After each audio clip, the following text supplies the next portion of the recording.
everyone, this is Radul Live, and today we are actually at the squash courts at Parkland Sports Club. This is the home of squash in Kenya, and I'm joined by a team. This is a team of people who play squash, manage squash, and who want to take squash in Kenya to the next level. Allow me to introduce Safina Madhani, committee member, Squash Kenya. Otto, Kwach. I feel like I'm a Kwach because I know like the whole family, including your mom, Otto. So it's a family affair. It's a family affair. National team player. Wanja Gikonyo. Wanja, you are Impala Club captain as well, yes, and you play squash. Yes. And of course, Joram Okwaro, committee member. First of all, I understand half of you have been Kenya #1 at some point in your lives. Safina, you've been Kenya #1? I have. I played Commonwealth both in Delhi and then in Glasgow in Scotland. Squash is a passion. I love it. I want to see it grow. I want to see juniors get better. All of us here sitting together, we all play together. We play. You're being humble. No. I'm talking about being squash #1 and you're answering all my questions until Timbuktu. Don't be humble. I always tell sports people, for you to have been #1, you've woken up early, you've put in the effort, you've worked hard, you know, you've done everything. Otto, at some point you were #1. How long ago was that? 2002, from the end of 99 until 2002. When you were my youth? When I was young, healthy. At that point, I was junior #1 and senior #1. But you've continued to play squash, yes, and be in the squash scene. Yeah, it's a passion. I love it. Yeah, it's the second wife. So does she know? The first one knows. So it's something I love doing, and I just, you know, it's just giving back. It's in you. Yeah. I'd love to see squash more known, more widely played. Wanja, let me come to you because you're captain at Impala Clubs, which means it's not just at Parklands where people play squash. Yes. Yeah. I'm captain at Impala Club, so I organize tournaments there. We organize tournaments there. We play there with everyone here, and it's a good way to keep fit as well. Joram, did you also play, or you're just a manager guy? No, I'm just a new guy. Yeah, but I started I just started like what, 6 years ago, but found all these guys playing, got into the sport. Actually, as a joke, I was just looking for something to play after gym didn't work out. Going to the gym just was monotonous, boring. Yeah, then there are so many friends who are like right now. Yeah, played one game and I was hooked, and it's 6 years later. So now we are getting into the committee, trying to, like Safina said, help the sport from the ground up, the juniors, and yeah, let's see how it goes. Actually, what is the structure of squash management in Kenya? So like any other sport, we have a body that is registered by the Sports Kenya. Yeah. So we have a chairman, vice chairman, and a committee that supports him. Obviously, squash is a more tightly knit community, so we have other people just spending their own free time, just helping the committee. We don't have that much bureaucracy, but yeah, the structure itself is that committee and the president. It's easier to manage. Yes, definitely. Yeah. So, Safina, tell me, what is the squash space like in terms of competition, in terms of training programs? Because I didn't know there was a court at Impala. I'm learning today. And everybody knows squash is played at Parkland Sports Club. So what's the space like in terms of how many people play, what age groups, the national team or their clubs? So, fun fact, every single club in Kenya has a squash court. Impala, Nairobi Club, Kisumu, Kisumu, Rift Valley, Naivasha. Kisumu told me they had a golf course and I was there last year. Everywhere you find a golf course, you will find Watamu, there you go, Kilifi, you know, you name the county, it's there. So the infrastructure's there. Even most schools have squash courts. Yeah. Most schools? Schools, yeah. Kenyan schools? Yes. Kenyan schools? Yes. Saints. Okay, Saints. Yes. Lenana. President school. Lenana, Nairobi school. Yeah, they don't have squash courts. Yeah. Yeah. Yep. I was at Kenya High, we didn't have a squash court. Okay. Yeah. So the infrastructure is there. It is there. Then that means that you can actually play squash Yes, almost anywhere in this country. Yes. And clubs have been so good recently. They've opened up to non-members. Parklands, for instance, you can come, 250 shillings you can play. Impala's done the same thing. Nairobi Club has done the same thing. So all these clubs have, you know, opened it up to also non-members at an affordable rate. So there's a lot of people playing. And so how do you, right now, what, in terms of coaches, because you're as good as the coaches you have, do we have coaches that reach all over the country? Because I can say I want to come here and play. Who's going to show me how to play? No, every club has, Nyeri, for instance. No, every club has a resident coach usually. So coaches, we have ample coaches. So what does a season look like for squash? Because football, it's so easy for me to say there are clubs that play from this for 9 months a year, and then they get into the national team. What does the season look like for squash? So I guess we have a series of tournaments, and this year we started with the Impala tournament, the SOS tournament earlier this year, start of season. And then we've had 2 leagues. Help! Not that kind good of way to SOS, start it, And then we've had 2 very successful Duma leagues with about 70 entrants for each league. And then now we're going to have the Parklands Open next week. And then hopefully there's a series of more tournaments planned throughout the year. So at the tournaments, that's where you find your talent, say for the national team. How do you then decide who's going to represent Kenya? There's a series of other qualifiers for representing Kenya. But obviously all these tournaments do assist in that. So is it, do you have, like, at the end of the season, someone who's won the league, a club that's won the league, or individuals? I'm just trying to understand it. Or the structure. We used to have leagues, where clubs would compete with each other. Throughout the year? Yeah, Throughout like the an inter-club. Yes. For a period of... Just put the mic closer when you're speaking, That died a bit, but we're trying to revive that, aren't we? Club league. And but, I mean... I'm just trying to understand the so you play in structure teams over a 12-month period that is consistent to keep the sport alive. So it's not just waiting for a tournament, unless the tournaments are regular, you know. Yeah, I mean, we've had 1 tournament earlier this year, another one now, we're going to have another one later on. And then in between that, we have leagues to keep it going. So there is a lot of stuff going on in the squash scene. Those of you who are here, I understand it's a new office. You're a committee member. Joram, you're a committee member. Yes. Yeah. So you've been in office for how long? Should be about a year. So it is a completely new office. So you're also trying to redo the infrastructure to make things better. What was wrong with previously that you want to fix now, in quotes? Because I have no, without going into too much politics. I don't want politics, because it's about learning and growing, you know. It's learning from past experiences and it's growing to make the sport better.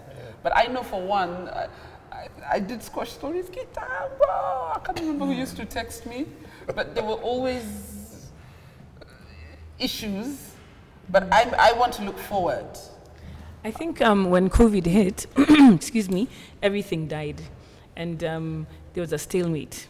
And so now we're just trying to start things from scratch. There was a lull, there was a lull. And squash, unfortunately, you closed, because it's a closed, you play court. Indoors, right? So, I know you said it's only 250 shillings to come here and play, but the fact is squash is not a cheap sport. The racket is not cheap. The balls are not cheap. The shoes. The shoes. The special shoes. Special shoes for squash. indoor shoes. For squash. But like any indoor racket sports, badminton, table tennis, you have indoor shoes. So But it is, we have some junior programs that are running at this club. So kids from various backgrounds come, especially to Parklands, to play. We have well-wishers who've donated a lot of equipment. So if someone comes and I don't have a racket, don't worry. There's lots of rackets here to play with, lots of balls to play with. So that shouldn't be a deterrent for anyone picking up this sport from any level. Where does the money in quotes come from? Because even if you're doing that for free, somebody has to pay for it. Somebody has bought those rackets. Somebody has. So do you have? I see here your branded crown. Do they give you money? They help paint the courts. They help paint No, courts. sometimes it's important to get kind because then you'd have to look for money to paint the courts. But wouldn't it be nice, and maybe Joram can come in, wouldn't it be nice if you could get and attract more corporate sponsors? Definitely, and I think most of the time we compare ourselves with our sister racket sports. People like tennis who are honestly miles ahead of us. Like the sponsorship, the kind of sponsorship they get, you can't even compare to what we do. So we aspire to be like them. We try our best to get sponsors within the community. So the first thing we get are guys who are really passionate about squash. So if you tap into your own networks, you can get some people who have some resources to give. Then from there, we try and get the sport popular. Then hopefully someday we'll be getting those big millions that tennis and golf get. But for now, yeah, we try our best. Yeah. Tennis is just like you. Don't think tennis is just. Oh really? I'm just hyping them up for nothing. It's all no. Tennis is run by the parents. It's literally the parents. What tennis has managed to do, which is probably what squash can try and do, is get one player to break through and then carry the name of the sport. Because I remember interviewing someone like Angela Okutoi 2 years ago, and nobody would give her money to go for Africa Championship. The parents, Changad, sent her. She got into the Australian Open, and only then was attention given to the sport. But it was primarily the Tennis Kenya and the parents who made it happen. And there was. That's when even the tournament, the Billie Jean Cup they had the other day. I was at Nairobi Club. Most people just gave them kind. I was there too. What a tournament! It was a brilliant tournament. I mean, it would be nice. So we need to pile on the pressure on the parents, huh? Yeah. That's a problem. Well-wishers, passionate players like all of you. Unfortunately, that's the wrong way to do it because. I feel like what we do a lot in Kenya is we wait for you to become a success, then we ride on your coattails, you know, instead of the other way around. Instead of grooming you to become, you should be able to look at someone who's 8, 10 years old now, playing squash and say, that's the person we're going to build up. Instead, we're waiting for somebody else to do the work. And then and it's all Kenyan sport. It's not just squash. Yeah. But do you see how young are the programs you have? Do you have programs like for 8-year-olds, 10-year-olds? So on because Saturdays, that's the future of any sport. Yeah, it's the youngsters. This tournament that's next weekend, there's already 68 juniors that have registered. Under 9, under 11, under 13, 15 and 17. So there's a good variety of different ages that are participating. Do all the tournaments is there something that's sustainable for the youth? In terms of, because you see most sports are lucky they're in the school calendars. So you know they're going to play that throughout their primary and high school. But squash is not unless you're in Nairobi school. That's true though. Because then it means it's harder work for you guys as the committee to ensure that you have like academies running. Do you have such, how young is the program? How young is the age of the participants? So from 5 to 16, these academies do run between here and Public Service Club. There's another club there, another foundation that runs there. So there are a lot of kids that play squash from a really young age. And they're watching and they're being inspired by everyone that's coming out to play. And then we have good coaches that are coaching them. So I think just we need to give it a little bit of time, but we'll get there. And this sport, if we have the right vision, the right direction, we'll get there. And this team here, with your vice chairman, I'll bring your vice chairman in. I'll bring him in the second half. Me, as long as I see hope, I see people who really want to do something with the sport. Because so many of our sports here in Kenya, someone wants to go into politics. So they're using the popularity of here to do something else. Yeah. So I want us to take a break. When we come back, I want us to talk about next week's tournament.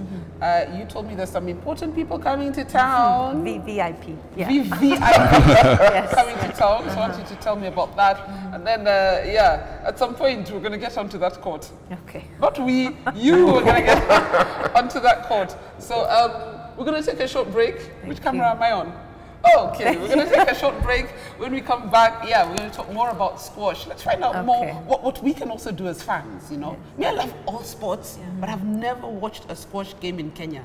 I'm ashamed to say. My mother played, so I watched squash, but never in Kenya. Shame on me. Guys, we'll see you after the break. Don't go anywhere. Thank you.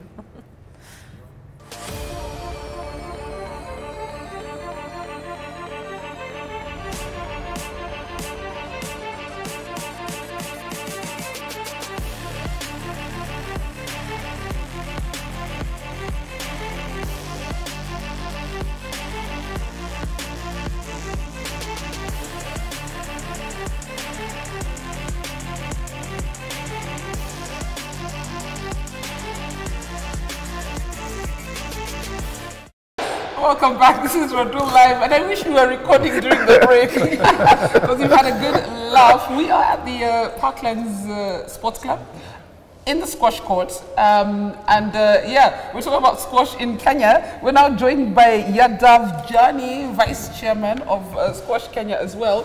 But I want Safina, before you come in, I want Safina to tell us, first of all, you're telling me you play how many sports?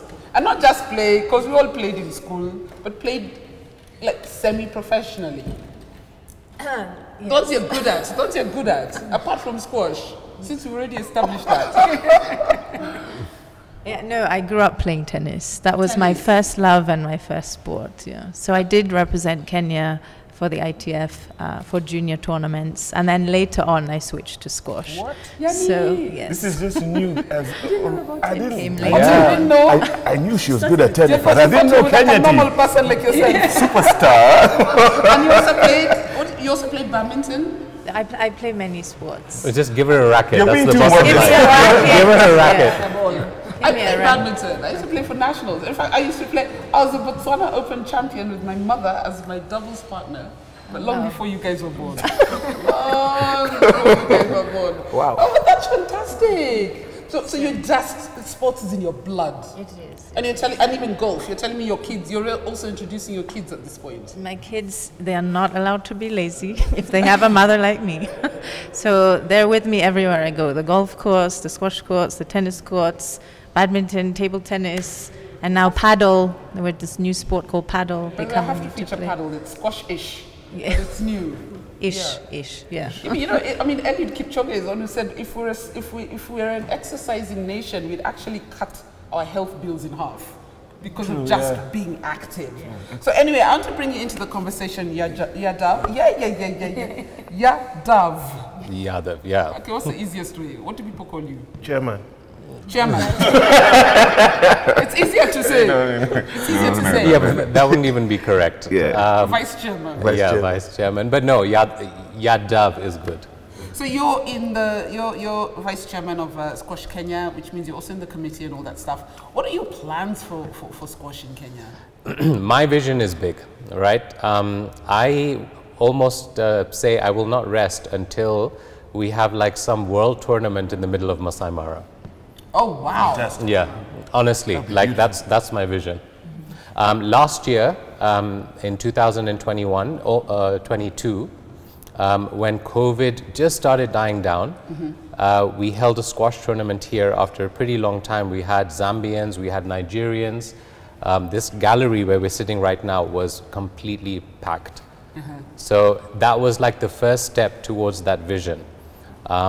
And so now we're an interim committee. Hopefully we get elected to become, you know, the actual recognized committee by the government, and then the big play will start. Yeah. And what are you doing? What are you doing differently towards achieving any of these goals?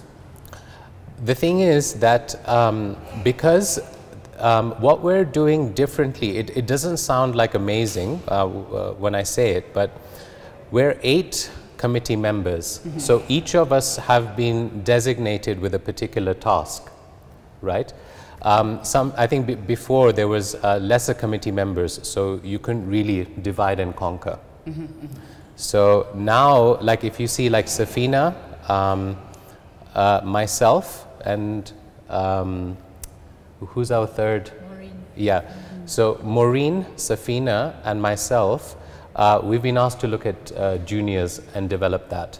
Then there's another committee to actually look at like squash leagues. And then there's another committee which is supposed to look at like tournaments.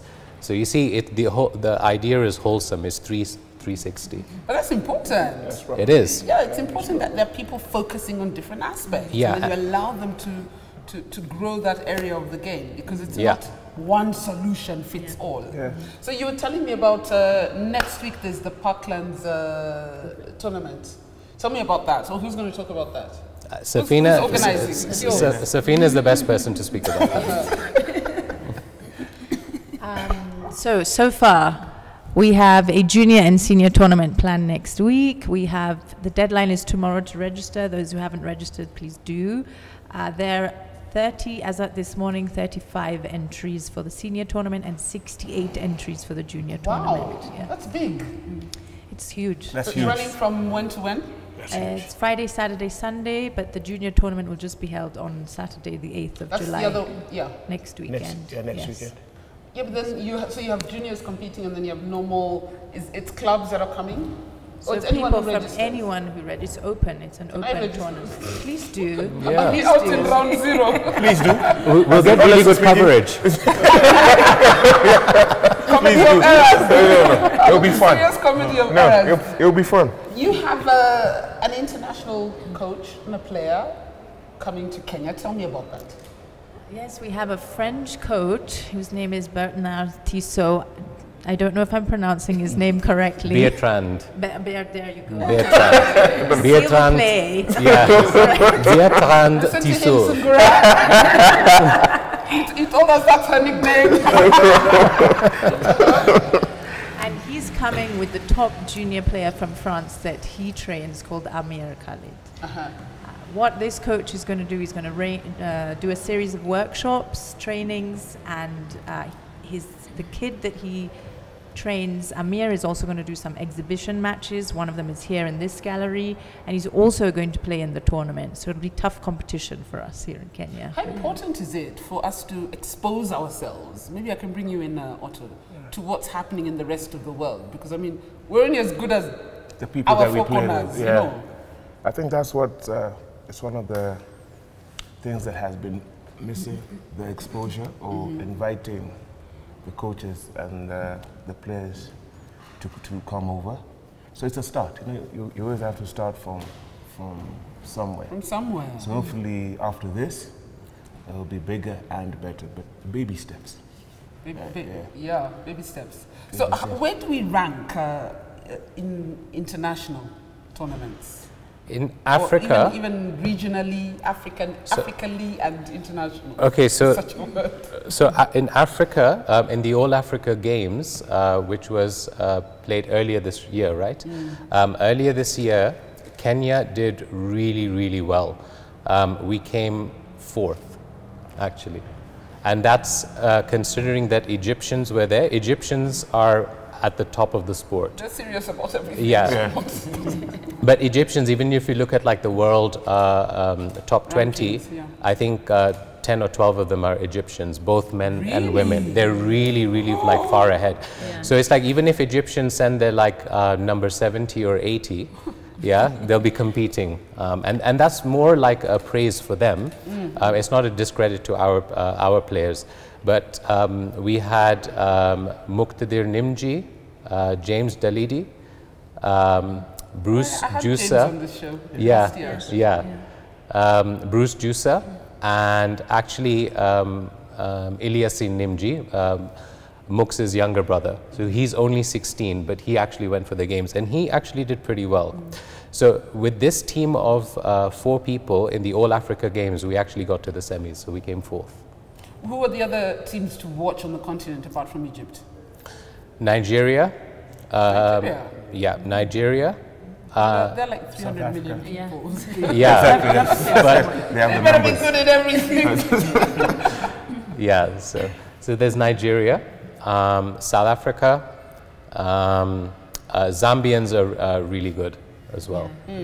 Yeah. So you know. Botswana's not you know, they're not far My behind. mother played in Botswana. My mother was Botswana Open champion in like the 70s. Yeah, but even in our tournament, we had like a Malawian coming, the tournament that we did last year, someone from Malawi came. So there's a fair few African countries representing. So there is talent here, it's a fact. The potential's there, yeah. I mean, and then if you look at Egypt, I'm sure they have the investment, the interest, the fans. I mean, I gather as a committee, those are some of the things you want to learn from them. Because it's not, it's great to have you guys trying to do it, but you need a bigger force behind you. Well, Safina also has been, she can talk a little bit about that, but she's been speaking to Wadi Degla. Yes. Which is Which basically is Egyptian. Yeah. Yeah.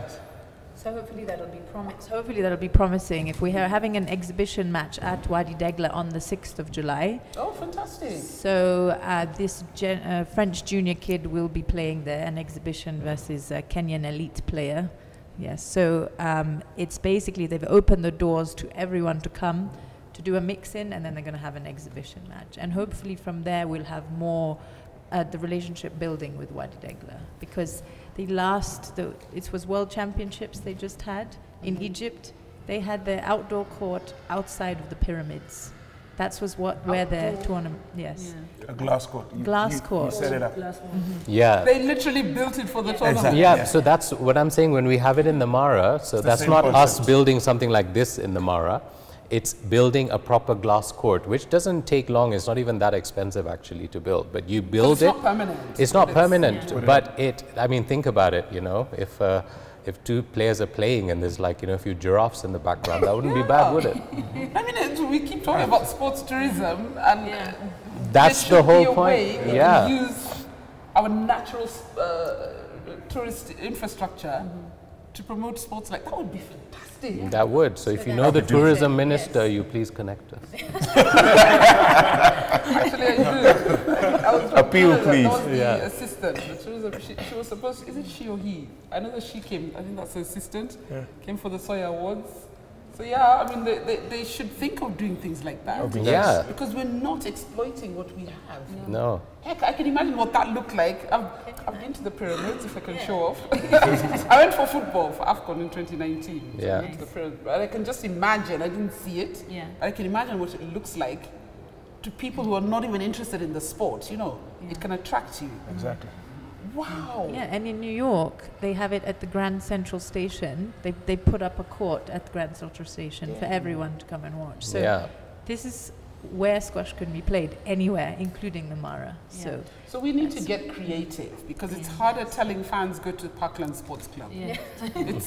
It's not impossible, but they will, if you tell them come to Yeah, the Mara, come to this different venue, they're like, okay, I want to go. Yeah, and the Mara is like it's like what, like a 5-hour drive to go to the Mara. What I mean is it's accessible. It's not like you have to take a flight there, and you can have like a big gallery if we put the whole show together properly.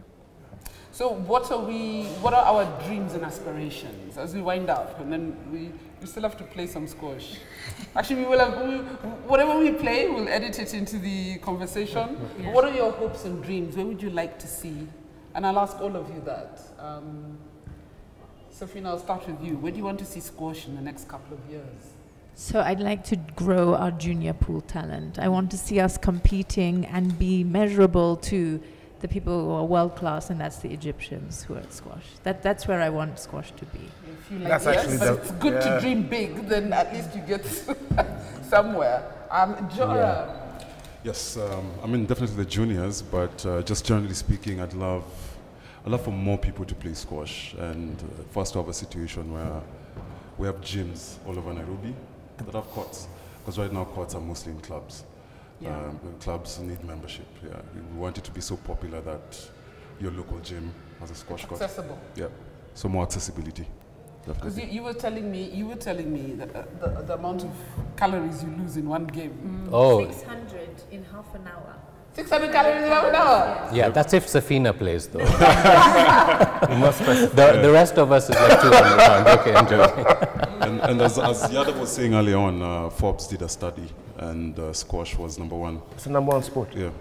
In terms of burning calories, Burning in the calories. shortest time. Basically, you have to be extremely fit. You don't play squash to become fit. You have to be fit to play Already. squash. to play squash. Yeah. So And then how come Otto plays? I'm just kidding. I'm trying to get put him on court. Put him on court, then you'll see. Wanja, let me come to you. What are your hopes and dreams for, just give me the mic, for squash in this country, for Impala Club? Impala is nice and accessible. Yes. You know, so nobody has an excuse. Well, as But you need to open it up to an inch. Well, as Joram said, the facilities, more facilities, so that more players and more awareness, and yeah, you can play anywhere. And this Mara plan sounds like a good plan. But it's a plan, eh? It's such a plan. I've booked my ticket already, so you better make it happen. You can be throwing it in packages. I mean, in Westlands, I went and I saw an apartments, and they have a breakout area. And guess what they had? A squash court. A squash court. It's called Skynet. Sarit used to have You a saw squash court. Skynet Yeah? apartments? Can you Skynest imagine? apartments in Westlands. They have a squash court. They have a the squash other court. And Wow. I'm like, can we see more Sarit of used to have a that? squash court. Yeah? Yeah. Yeah. Yeah, so that was a pleasant surprise. I'm like, this is definitely somewhere I could live, just because there's a squash court. Just because there's a squash Yeah, court. So so- it's happening in more places. Yes, tapping more places, more facilities, and more gives more awareness. You probably So- need to find something in the middle of town center. Put something at KICC. Open. That actually, yeah. Yes, exactly. There's enough space. Yeah, it can And work. then Yeah? just get KCC. people- Yes. Yeah. Because people would pay attention. Yeah, exactly. Actually, I think the reason why Zambians are good at squash is because of the copper belt, and they're just They're building squash courts everywhere. Left, So- right, and center. So the kids can play for just free. play for free. So you have no choice but to be good at squash. So we need. I'm embarrassed. Facility. I've never watched a squash game in Now Kenya till today. Yeah. I am embarrassed, don't worry. Otto, hopes and dreams for I squash just- in Kenya. I'm just hoping that the interest will come back, where you get schools that have all these squash courts that are actually used, and the clubs have that open door policy, and then just build it up again. Just build the interest. I think that spark is missing because, Yeah. you know, If Red with Bull has never COVID watched and it, Red this Bull and loves that, you know what I mean? So information is key. So I think with the word spreading. You need more Safinas up in my inbox, man. 1,000, yeah, exactly. She's rare. She's very, yeah, she's very, you know, she's very hands-on. Yeah, but that's where you start. That's what we need. Yeah. That's what we need. Safinas Because it's the passion. banging on doors. Yes. Yeah. Yadav, your hopes and dreams. Do you get any government support, incidentally? We do, yeah. You do? We do. You do. Because squash isn't, I guess, like top of the Mainstream, peaking so order, mainstream. It's not like football. So I guess budgets do tend to, divert there a little bit more, but it doesn't mean that we don't get support. We do get support when we really, request, like, All Africa Games, we got a decent amount of support from the government. Yeah. Could be more. No, it could be more, definitely. I'm the mean one. No, but we're grateful for whatever support we get, because when we do it, it is a little bit last minute. Like sometimes you don't know until a week before, and then suddenly it's like, right, you guys are flying tomorrow. It's all been approved. So, yeah. So where would you like to see the sport? 5, So- 10 years beyond your tenure? So, adding on to what Safina said, she said that she wants to see juniors smash it, really. No pun. Yeah, full pun intended. Yeah. But really kind of do well, compete with the Egyptians. But also, I just want to add one layer to that. Yes. And that is that if you, I'm also a golf player, a retired golf player, but Nobody retires. I know. Yeah, you'll be surprised. I play like twice a year. But one thing about golf is it's the 19th hole which completes the circle. And in squash, we don't have that. Oh yes. Oh. Do you see? So what happens traditionally with squash is you play, you shower, and you go home. And where I would like to see squash is have a social setup. Amen. Yeah. Right? So which means that after playing squash, especially because you burnt so many calories, right? If there was like a place where, people could hang out, have like a proper drink outside, So for me, squash needs to move more outdoor in Kenya because we have really good weather.